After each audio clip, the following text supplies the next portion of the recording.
Assalamualaikum warahmatullahi wabarakatuh. Perkenalkan, nama saya Bayi Leni Novitasari. Saya salah satu dosen pengajar di Prodi Farmasi ya, Fakultas Ilmu Kesehatan Umat. Jadi kalian bisa memanggil saya dengan Pita. Nah, di sini saya akan melanjutkan estafet pembelajaran farmakologi dasar yang sebelumnya sudah diampu oleh Bu Nuki ya. Jadi kemarin di materi sebelum UTS itu kan kalian sudah diperkenalkan ya mengenai ilmu farmakologi itu apa saja, kemudian jenisnya atau cabangnya apa saja, seperti farmakokinetik, farmakodinamik, ada juga interaksi obat. Itu saya yakin kalian sudah diberikan semua oleh Bu Nuki materi tersebut. Nah, di sini tugas saya untuk pasca UTS ini adalah memberikan atau mulai mengenalkan kalian terhadap jenis-jenis terapi obat itu apa saja. Nah, di sini kita akan membahas terlebih dahulu pada hari ini ya, kita akan membahas tentang pendahuluan kemoterapeutik. Jadi di sini saya akan memberikan kalian gambarannya terlebih dahulu sebelum nanti kita akan masuk ke per masing-masing materi dari jenis-jenis kemoterapeutik yang ada. Jadi kalau sekilas kalian lihat di sini, kalau kalian baca kemoterapeutik, itu pasti kalian akan langsung memikirkan penyakit kanker atau kanker ya. Karena kan yang kita dengar selama ini bahwa kanker itu obatnya apa? Kemoterapeutik seperti itu ya. Padahal pengertian dari kemoterapeutik ini sangat luas, bukan hanya obat kanker saja. Di mana kemoterapeutik ini adalah obat atau zat yang berasal dari bahan kimia yang dapat memberantas dan menyembuhkan penyakit atau infeksi yang disebabkan oleh mikroorganisme yang patogen, baik itu bakteri, virus, amoeba, jamur, protozoa, cacing, dan sebagainya. Namun, zat-zat kemoterapeutik ini bekerja hanya membunuh mikroorganisme yang patogen saja, tanpa dia membahayakan atau membunuh sel manusia. Itu gambaran dari pengertian kemoterapeutik ya. Nanti di slide saya ini juga ada penjelasannya lebih lanjut supaya kalian lebih paham. Nah, ini outline-nya yang akan kita bahas di video kali ini. Yang pertama itu adalah tips mempelajari antimikroba. Kemudian di sini prinsip-prinsip umum terapi. Kemudian yang ketiga ada definisi-definisi penting yang harus kalian pahami. Kemudian ada konsep penting juga yang harus kalian pahami. Dan yang terakhir nanti saya akan memberikan kalian gambaran mengenai klasifikasi antimikroba. Nah, untuk yang pertama, tips mempelajari antimikroba. Di sini kalian akan saya berikan tips untuk mempelajari antimikroba. Gunanya untuk apa? Gunanya supaya kalian itu lebih mudah memahaminya. Karena di sini saya tidak pungkiri bahwa antimikroba itu banyak banget modelnya dan banyak banget golongannya beserta contohnya. Jadi di sini kalian harus memahami tips untuk mempelajarinya ya. Karena mau tidak mau kalian harus menghafal atau mengingat jenis-jenis antimikroba tersebut. Jadi tips yang pertama, itu kalian harus memahami prinsip umum terapi dan beberapa definisi. Nanti kita akan bahas lebih lanjut ya mengenai yang kategori pertama ini. Kemudian yang kedua, di situ kalian harus mulai memahami golongan-golongan antimikroba dan mekanisme kerjanya. Di sini golongan antimikroba itu banyak sekali dan dengan mekanisme kerja yang berbeda-beda dan tentunya jenisnya pun akan berbeda-beda. Nah, jadi di farmakologi dasar yang pasca UTS ini kalian sudah harus mempelajari atau mengenal jenis-jenis obat seperti yang saya bilang tadi ya. Jadi kalian harus lebih serius lagi. Kemudian yang tips yang ketiga itu kalian harus memahami efek merugikan atau gambaran khusus dari pemberian obat antimikroba. Di sini yang paling sering itu biasanya efek fatalnya itu apa saja. Nanti akan kita bahas juga ya di pertemuan ke depan. Kemudian yang keempat, Nah, di sini kalian harus memahami juga kategori luas spektrum bakteri.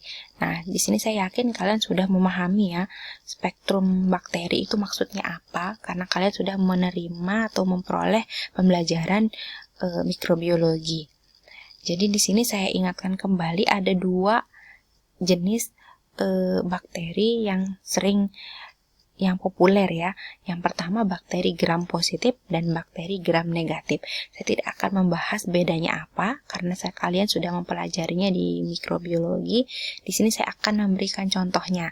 Misalnya bakteri gram positif Staphylococcus aureus, Streptococcus pneumonia, kemudian Enterococcus ya, Mycobacterium itu contoh bakteri gram positif. Kemudian bakteri gram negatif itu contohnya Salmonella, E. coli, terus ada Shigella ya, ada Pseudomonas, nanti kalian cari lebih lanjut.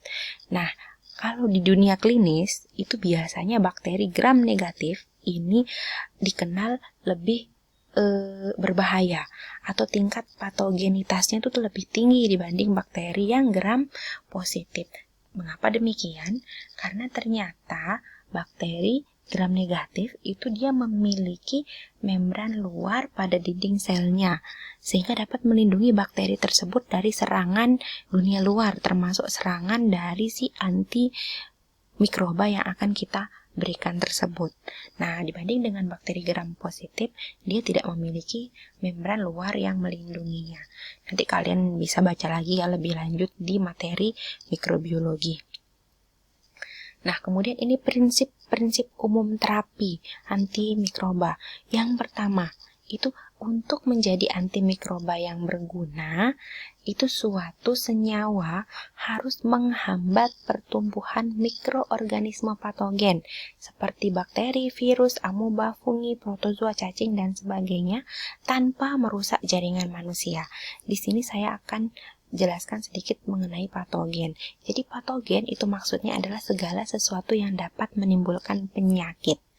Di sini saya garis bawahi ya, mikroorganisme patogen. Artinya bahwa mikroorganisme ini dapat menimbulkan penyakit. Ada nggak mikroorganisme non patogen? Ada. Contohnya E. coli. E. coli itu tergolong dalam kelas flora normal. Artinya dia merupakan mikroorganisme yang normal ada di tubuh kita. Namun jumlahnya harus sesuai dengan kebutuhan. Karena E. coli itu membantu mencerna makanan kita. Nah, kalau jumlah E. coli itu berlebihan, itu bisa menyebabkan seseorang mengalami diare ya. Jadi jumlahnya juga harus seimbang. Kemudian, prinsip yang kedua, obat harus menembus jaringan tubuh untuk mencapai mikroba patogen. Contohnya, infeksi pada GI. GI ini gastrointestinal ya, saluran pencernaan. Itu maka jika kita akan memberikan dia obat, maka hendaknya dibuat dalam bentuk sediaan tablet salut agar tidak mudah dirusak oleh asam lambung. Tablet salut ini apa? Nanti kalian baca ya. Kalian sudah mendapatkan mata kuliah farmasetika ya, pasti sudah dibahas di situ. Nanti kalian buka lagi. Kemudian misalnya untuk infeksi meningitis. Meningitis itu adalah infeksi yang terjadi di meninges atau selaput otak, maka obat tersebut harus dapat menembus sawar darah otak untuk dapat membasmi mikroorganisme yang ada di dalam meninges tersebut ya. Lanjut. Nah, kemudian ini kita akan mempelajari sedikit tentang definisi yang sering dibahas di dunia antimikroba. Yang pertama nih, spektrum. Tadi sudah saya singgung sedikit ya. Jadi spektrum itu apa sih? Spektrum itu adalah rentang bakteri yang dapat dilawan oleh oleh antimikroba secara efektif ya. Sorry tadi salah sedikit. Jadi spektrum adalah rentang bakteri yang dilawan oleh suatu antimikroba secara efektif. Tadi sudah saya singgung ya. Ada spektrum sempit dan spektrum luas. Jadi spektrum itu dibagi dua. Secara umum, ada spektrum sempit dan spektrum luas. Spektrum sempit itu dia hanya dapat melawan bakteri gram positif atau bakteri gram negatif saja, salah satunya. Ya, kalau nggak positif, ya yang negatif. Nah, yang luas ini, dia bisa melawan kedua jenis bakteri tersebut. Bisa bakteri gram positif, bisa bakteri gram negatif. Ingat ya, yang sempit dia hanya bisa melawan satu bakteri saja, satu kelas bakteri saja. Untuk yang luas, dia bisa melawan lebih dari satu kelas bakteri. Misalnya bakteri positif dan bakteri gram negatif. Keduanya dia bisa lawan. Oke, lanjut. Nah, ada istilah di sini, bakteriostatik dan bakterisida. Di sini saya tulis dengan caps lock ya, bakterio yang statiknya dan sidanya. Di sini adalah pembedanya. Yang bakteriostatik itu dia bekerja dengan cara menghentikan pertumbuhan mikroorganisme patogen. Ingat, bakteriostatik dia menghentikan pertumbuhan atau menghambat pertumbuhan mikroorganisme patogen.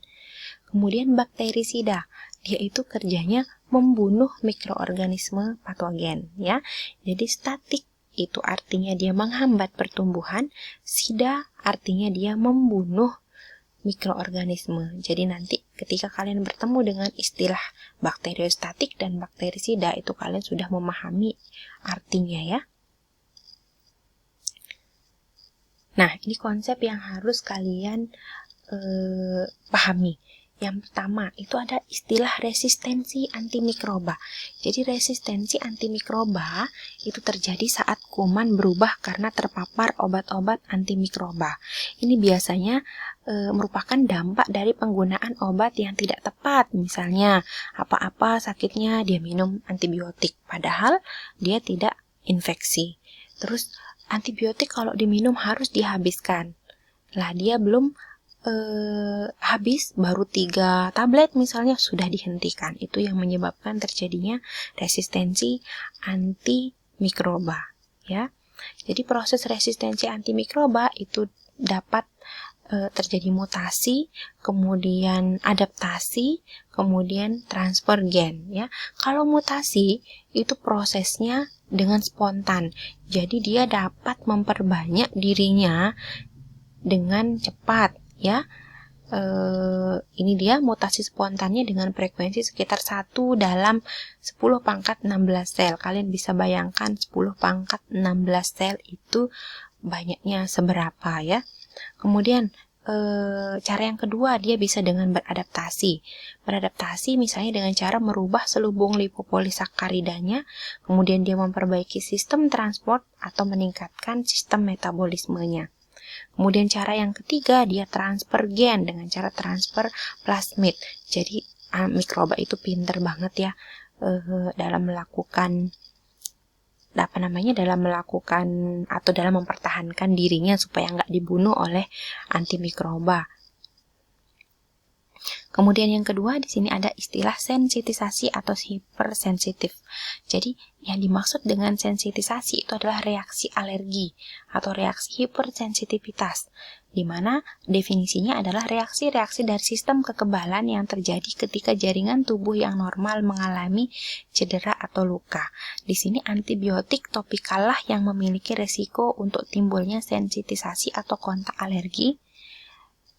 Tapi walaupun jarang, itu beberapa kasus dapat menimbulkan shock anafilaktik. Mungkin beberapa dari kalian pernah rawat inap di rumah sakit ya, atau di puskesmas. Itu biasanya sebelum diberikan antibiotik, itu kalian dites dulu reaksi alerginya ya. Itu merupakan salah satu protokol untuk mengetahui apakah orang tersebut hipersensitif terhadap jenis antibiotik tertentu. Kemudian istilah yang ketiga itu adalah istilah superinfeksi. Superinfeksi atau biasa disebut dengan infeksi nosokomial itu adalah infeksi sekunder yang timbul selama pengobatan, di mana sifat dan penyebab infeksi berbeda dengan penyebab infeksi yang pertama ya. Superinfeksi terutama terjadi pada penggunaan antibiotik spektrum luas yang dapat mengganggu keseimbangan antara bakteri di dalam usus saluran pernafasan dan urogenital. Nah, jadi proses terjadinya itu adalah spesies mikroorganisme yang lebih kuat atau resisten akan kehilangan saingan dan berkuasa menimbulkan infeksi baru, misalnya timbul jamur Minella albicans atau Candida albicans.